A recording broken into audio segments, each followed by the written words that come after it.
John Kramer lectured in psychology at Queen's University Belfast for over 30 years and has played an active role in applied sport and exercise psychology throughout that time.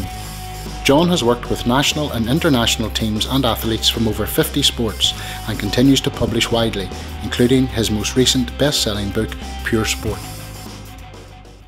We're now at step 2 along the way of building your mental armoury for the marathon ahead. And for marathon running itself, one of the most critical issues of all, fortitude or mental toughness. In some sports, you literally have no time to think.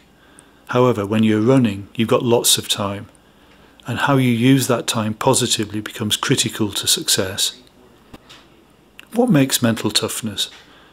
Some would argue that you either have it or you don't. And when the chips are down, when you hit the wall, or when the going gets tough, then and only then do the tough really get going. Rubbish. If you believe this, then we have trouble straight away. The reality is when the going gets tough, the mentally tough don't raise their game or do anything extraordinary. All they do is keep faith with what got them there in the first place. Yes, it may hurt. Yes, you may want to pack in. But if you've built resilience into your mental baggage, that's what will keep you going. For example, take the mythical wall in long-distance running. Yes, you may hit times during the run when the going does get tough, but if you start to develop a mentality built around this image of a wall, then getting over the wall will be that much more difficult. As an alternative, try to think of the route as a whole series of different but exciting challenges that you really want to overcome. And one of these may be the physical dip at 20 miles, or it may not occur. But lose the image of the wall and replace it with a less daunting image, and lo and behold, you're starting to build mental toughness. Mental toughness can only be built when you have a willingness to learn and are open to take on board lessons from both your successes and your setbacks. Sadly, we're not hardwired to deal with our mistakes. Our first reaction to a setback very often is simply to dismiss it, to externalise it, to blame circumstance or equipment or others. That doesn't help. To learn, often it's important to fight this temptation and take a long, hard, clinical look at what we can take from the experience and grow stronger as a result. This is what is often known as mirror gazing, and is a theme we will look at in more detail in the next clip.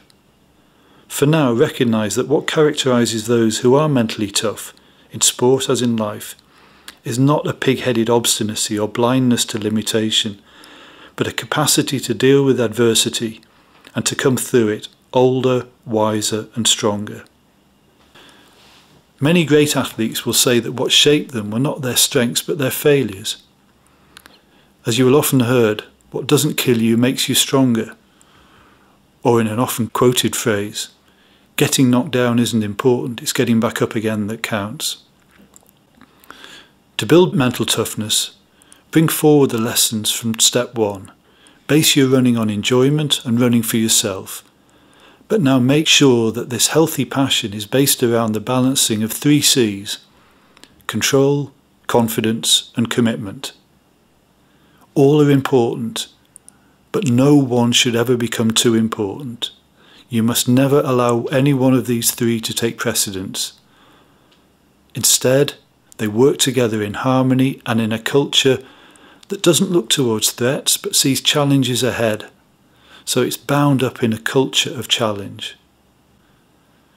Take the first C, passion or commitment. It can be a positive force. It can also get in the way if it gets out of control, or if you have too much or too little confidence in your ability to control. Then all these things conspire to throw your running into disarray. Thinking about this logically, you never want too much or too little of any one of the 3 C's.